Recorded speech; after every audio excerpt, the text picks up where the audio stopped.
Mamaya ipapakita ko sa inyo ang magiging resulta nito.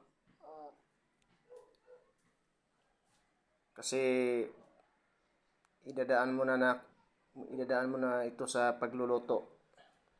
Lulutuin ko muna ito bago ito tuluyan na maging isang sauce tuna fish. Sa ngayon, ipapakita ko sa inyo yung mga sangkap niya. Yung durog na, ito po, durog na bawang. At saka, ito durog na carrots.